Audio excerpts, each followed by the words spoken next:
which is on our website. Okay, on our website, which is murraylibrary.org. Tonight, Lisa, up in the left-hand, or well, she's in my left-hand corner. Lisa will be presenting children's books. Kristen Jakes will be presenting middle grade and young adult books. And I'm Marilyn Herlow, and I will be presenting on adult books and books to read before the movie or the TV series comes out. Yeah, so we'll have some time, hopefully a little bit of time at the end. So you can open your mics for questions and your own recommendations of new books. If you will, please mute your microphones at this point, so we're not interrupted by that. And I think, yeah, thanks for doing that, Dave. I think that you guys, I can hear you guys a little bit. So that would be awesome if you can mute that. And then I'm going to share my screen and start the program. Okay, so here we go. Reading and gifting recommendations from the staff of the Murray Library. New books for children, I guess that's me. The first book I wanted to talk about is called The Monster Missions by Laura Martin. It's a sci-fi. It's about 300 pages long. It's about Berkeley and her best friend Garth. They live on an old cruise ship, scavenging for supplies from the drowned city left behind on the ocean floor after the sea swallowed up all the land. So that really was catchy to me. I never had envisioned the whole earth being covered with water. So they go to live on a submarine, but the sea monsters are after the submarine. So they have to find a way to save their ship. It's a fast-paced middle grade fantasy full of action and great characters. So it'd be good for any 4th, 5th, or 6th grader. Okay, this one is totally different. It's a comedy by Ralph LAZAR, Tuesday, The Curse of the Blue Spots. And excitement is spreading through the halls of Dash's school. The face-pulling championships are about to begin, featuring students holding their faces in such positions as the vibrating jaw drop, the eye roll, or the dripping stare of death.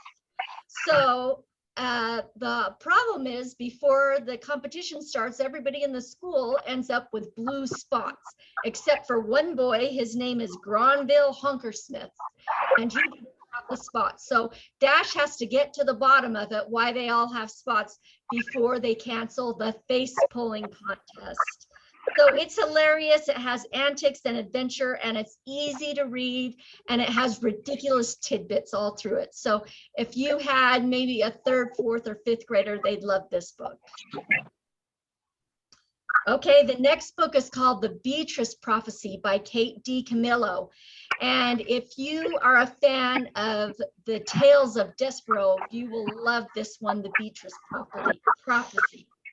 It takes place in a time of war, and a mysterious child appears at a monastery.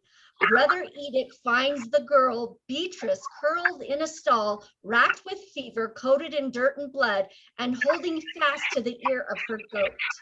So this monk nurses Beatrice back to health. He uncovers her dangerous secret, one that imperils them all. For the king of the land seeks such a girl, and Brother Edict. So this book is about so many things, but mostly love and bravery and overcoming obstacles. I adored this book, and the illustrations were wonderful as well. Okay, let's talk about a couple picture books. This one's called Dinos Don't Do Yoga by Catherine Bailey. Meet Rex, the talon-tearing tough leader of a Cretaceous crew that loves to feed, fuel, and fight. All is well in their rough and tumble world until someone new comes to town, a yoga-loving dino named Sam. Rex disapproves of his yoga pants, his silly chants, and frankly, anyone who prefers tree pose to tussling. But how will Rex react when his surly burly buddies want to try something new? And what's the real reason Rex rejects this new dinosaur? Kids will delight in this chomping, stomping showdown between Muscle-Bound and the Mellow. And this book is all about the strength of kindness and friendship, how it prevails over bullying and fear. So that's a great one if you have any kids to pick up. This one was my favorite. Norman Didn't Do It. Oh, yes, he did, by Ryan T. Higgins.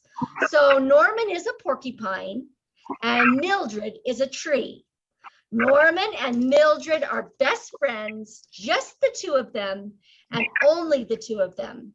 But when a surprise pops up, life will never be the same again. Ryan Higgins' signature wit, whimsy, and humor brilliantly explored the depths and complexities of friendship. So that kind of got me hook and sinker just at the beginning when you say Norman is a porcupine and Mildred is a tree and they're best friends.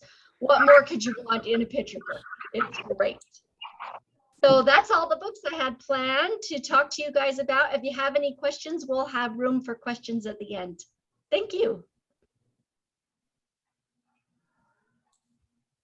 Okay, so I'm going to do for new middle grade and teen books. My first one, this is more of a kid's book, but it's called I Wish I Had a Wookiee and Other Poems for Our Galaxy. And it is a book full of illustrated Star Wars poems. It's very similar to poetry of Shel Silverstein. It's very funny. It's a fun read aloud book because the poems are fun, kind of goofy. I enjoyed it as an adult, big Star Wars fan, but I think it's great for Star Wars fans of all ages. And then my next one is actually a series. So the newest one, Tristan Strong Keeps Punching, came out this year, but it is now complete, and it consists of Tristan Strong Punches a Hole in the Sky, Tristan Strong Destroys the World, and Tristan Strong Keeps Punching by Kwame Bambala. And this is a middle grade series, I'd say 5th grade and up, and it is based on African mythology and African American legends and myths and folk heroes. So Tristan Strong is a 7th grader who spends the summer with his grandparents after the death of his best friend. And he discovers this world of African myths of John Henry, Brer Rabbit, Brer Bear, High John, all of these. This is actually part of a imprint from Rick Riordan, who did the Percy Jackson books. He's expanding worlds of mythology and talking about different aspects, and this one is my favorite of his. Okay, and this one is called This Poison Heart by KALYNN BAYRON, and this is a young adult book. For content, there is violence, some mature themes, some swearing, but it is a play on Greek mythology of Circe and different magic. Oh. So the main character can control plants, and her parents own a plant shop. And she inherits an old house from her aunt where she discovers that it's not quite what it seems. And maybe her powers are a little bit more than just making plants grow. And this next one is Blade of Secrets by TRICIA LEVENSELLER. This one is also young adult. A note about this author, she is local. So she does a lot of events here in the Salt Lake Valley. So Zyva is a blacksmith with a unique ability to create magical weapons until she creates a sword that reveals other people's secrets. Then she has to go on the run with her sister to keep the blade out of the hands of a warlord. An interesting note of why I particularly enjoy this was the main character has social anxiety and deals with things which you don't often see in fantasy. So it was kind of nice to have that representation. This is the first in a series, and the second one will come out next year. Okay, and my last one is Luck of the Titanic by Stacey Lee. This is also a young adult. This is historical fiction, and it is based on the true story of Chinese immigrants who were on the Titanic. There were 6 Chinese immigrants who survived the sinking, but it focuses on a girl. Her name is Valora Luck. She sneaks on board to leave England with her brother.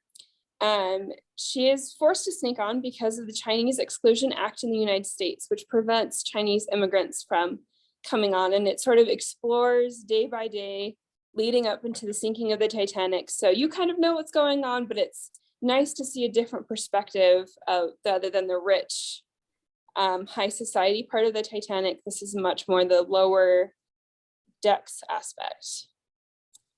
And that's my last one. All right. So I will be discussing new books for adults. Let's see here. This book is called The Lincoln Highway by AMOR TOWLES. And AMOR TOWLES is a very well-known author. He wrote the bestseller A Gentleman in Moscow, which many of you have probably read. I read it and liked it after about the second half of it. So I think I'm really looking forward to this one though, because I think he's an amazing author. This is it's set in 1954, and it's the story of a 18-year-old named Emmett Watson. He's being driven home from the juvenile work farm where he's been because he served 15 months for involuntary manslaughter. So the warden is driving him back to his home.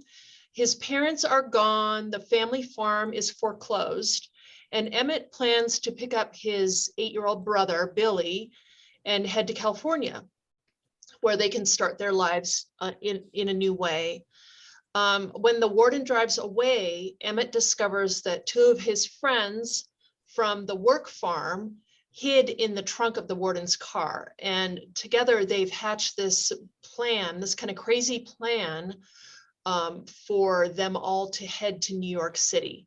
So Emmett and his brother get dragged onto this, this adventure. So set in 54, all along the Lincoln Highway in the middle of America. This book, Cloud Cuckoo Land by Anthony Doerr, is an amazing book. It's wondrous. It's such a beautiful story.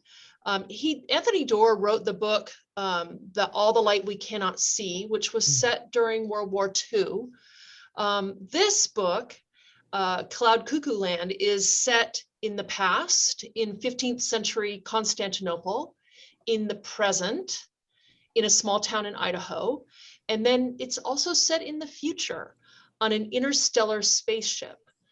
Don't let that scare you away from this thinking that it's fantasy or science fiction.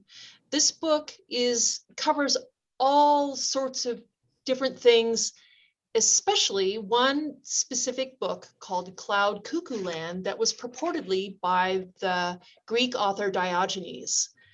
So each one of the characters, there are 5 main characters in this book from ages around 12 or 13 to into the 80s. There's an octogenarian, however you say that word.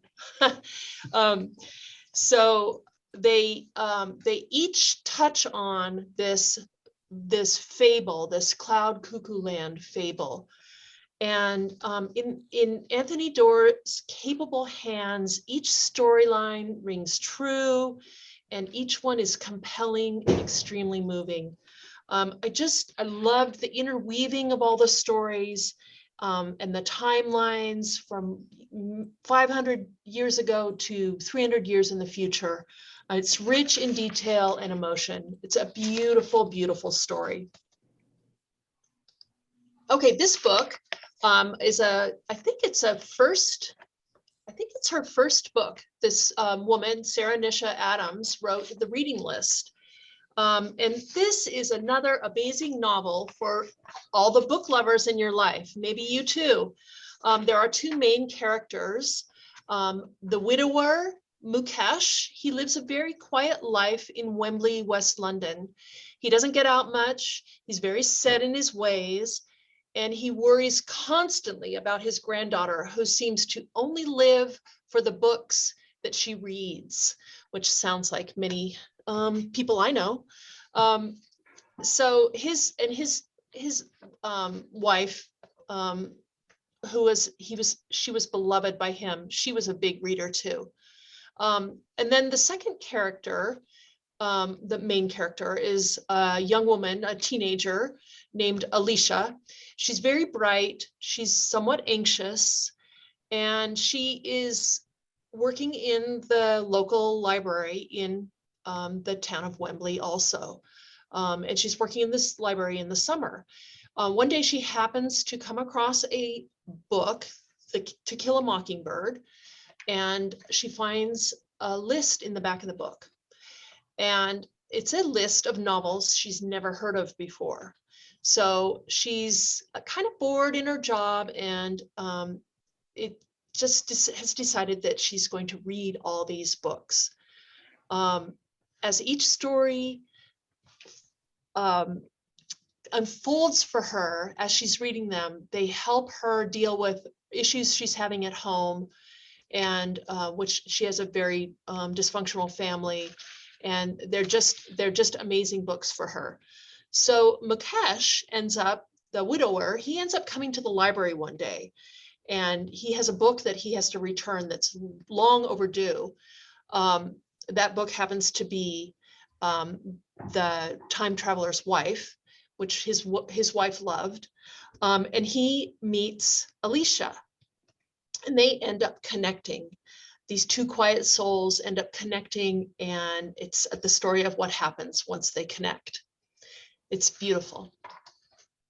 All right, I have not read this book. I actually have not read this series, but I wanted to let you all know that all of the people who are highly anticipating this 9th book in the Outlander series, they're going to be pleased to know that it is out, I think, at the end of this week or next week. I can't remember the exact date. It's called Go Tell the Bees That I Am Gone. It's by Diana Gabaldon. It's the 9th book in the series. And Jamie Fraser and Claire Randall, the main characters in this long series, were torn apart at by the Jacobite Rising in 1746. And it took them 20 years to find each other again. Now this book is set in North Carolina, and the American Revolution is starting to happen. The book is huge, 928 pages, which to me is like, I can't even imagine it. But I know that many, many people are going to be thrilled to know that this book is out there. All right. This book is called Billy Summers, and it's by Stephen King. So many of you think of Stephen King, as we all do, as a writer of horror. And I understand that. You know, sometimes I've read some of his horror books. I don't love them. I don't love horror. It's just not my genre. This book is actually more of a thriller. It's about a man, Billy Summers, and he is a killer for hire, and he's the very best in the business. But the thing with Billy is that he'll only do jobs if the target is truly a bad person. He has been doing this job for a number of years since he got out of the Iraq War, and he wants to do one last job that he has to do. And what could go wrong? He's the best. He's the best sniper. He's a decorated Iraq War vet. He's a Houdini when it comes to vanishing after a job is done. Well, this job, everything goes wrong. It's a book you cannot put down. I read it in like 3 days. It's pretty long, but I read it in 3 days. It's a war novel. It talks about the Iraq War when Billy was there. And it's a love letter to small town America and the people who live in small town America. And it features one of the most compelling and surprising duos in Stephen King's fiction. It's about love, luck, fate, all those things. There's a complex hero, and there is one tiny, tiny little bit of maybe just a little bit of fantasy, but it's not enough to make you run away from the book if you don't like fantasy. Highly recommend it. It is fairly violent, so if you don't like violence in your books, maybe steer away from this one. Okay, this is a nonfiction book by the author Dr. Brené Brown. She is the best-selling author of The Gifts of Imperfection, which many of you may have read. She's very well known she discusses a lot about human relationships and about how to deal with things on our journeys. This one happens to be about a journey through 87 of the emotions and experiences that define what it means to be human. This is one thing I'm going to read to you that she writes in this book. If we want to find the way back to ourselves and one another, we need language and the grounded confidence to both tell our stories and to be stewards of the stories that we hear. This is the framework for meaningful connection. She gives us in this book a collection of tools, including new language that help us more accurately talk about our emotions and experiences, which I think is making those connections with one another and having the language to make those connections is such a help for so many of us. This book, as one of her reviewers said, one of the reviewers of this book said, this book is like a textbook for being human. So if you know people that have read this book or read Brené Brown and really love to hear what she has to say, this would be a wonderful gift for them. It's actually a very beautiful book too. So, all right, here's another nonfiction book. I have not read this one. It's called Icebound by Andrea PITZER.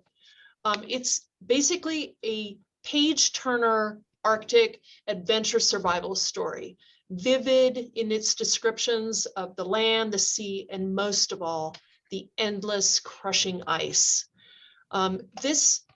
This takes place, it's a true story about William Barents, who took 3 expeditions to search the high Arctic for a northeast passage between Europe and China. This all took place in the closing years of the 16th century. So many, many years ago. I mean, that's just unbelievable to imagine that I've never even heard about this.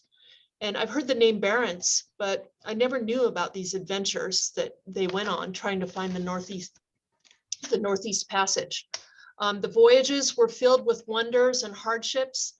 And then his ship got trapped in the ice at the far northern edge of Nova Zembla, which I had never even heard of before, except for in a book that was a fantasy book. So it's a real place, Nova Zembla. And that's where the adventure truly begins. It's a nail-biting drama of surviving in this hostile world. And it's just an incredible story. I really look forward to reading it. I think this is one to give to those people you know, or to read by people who are thrilled by true adventures. Okay, now, how many of you have seen the documentary film, My Octopus Teacher? This book is part memoir. It's very similar to My Octopus Teacher. It's part memoir, part history, and it is just pure wonder. Amazing photographs. The underwater scenes are photographed in the kelp forests off the coast of South Africa. The text is extremely well written and interesting. And there is a beautiful introduction by Jane Goodall. This book I would completely recommend to anyone who's interested in underwater life. It's beautiful. It's an exceptional coffee table book that you will read and not just look at the pictures, which tends to be what happens with coffee table books. Okay, read the book first. How many of us hear about movies and TV shows that are from books? Well, here's a list of books that have movies coming out in this next year. This is called House of the Dragon. The book itself is called Fire and Blood. And this is, excuse me, the story of takes place centuries before Game of Thrones. And it's about the House Targaryen, which is they are the residents on Dragonstone, an island. Fire and Blood begins that tale and tells the story of this family and the sagas of what happened during 300 years before the adventures in Game of Thrones occurred. This TV series is coming out in January. So in case you're Game of Thrones fans, you might want to get up on that. Agatha Christie's Death on the Nile movie release is coming out in February. And this is a beloved story set on the Nile. Hercule Poirot embarks on a journey to Egypt. And it's about this beautiful luxury cruise along the Nile where the tranquility has been shattered by the discovery that one of the people on board has been shot through the head. This woman, Lynette Ridgway, was young, stylish, and beautiful, a girl who had everything until she lost her life. So read the book if you love Agatha Christie. The movie's coming out in February. I mentioned Time Traveler's Wife in that previous book, The Reading List. This is a new movie. They did come out as another movie before, but this is a new movie coming out in early 2022. The book is by Audrey Niffenegger, and it's a untraditional love story. It's the celebrated tale of Henry de Tamble, a dashing, adventuresome librarian who inadvertently time travels. And Claire, an artist whose life intersects with Henry's in interesting and surprising ways. Be prepared to get your hankies out. I cried at the end of this book. So be prepared for that. I loved it though. Okay, Where the Crawdad Sings. The movie release date is in June, so you'll have some time to read this if you haven't already. It's the story of the natural world, a young girl living in the natural world, her difficult family circumstances, and a surprising tale of a possible murder. It's a beautiful, the area where this story is set is on the coast, the southern coast of the East Coast. And it is absolutely beautiful. The descriptions of the animals, the life in that area, and the people's stories. Okay, The Nightingale is coming out next December. So you have a whole year to wait to read this Kristen Hanna book. Many of you have already read it. I know that some of you women who are in my book clubs that we read that for book club a number of years ago. It's the tale of two sisters separated by years and experience. I've read The Nightingale. That's the book that. Okay, here down at the bottom, see anything down here that's the speaker? And so, okay. Yeah. Try to hit that. Hi, Kristen.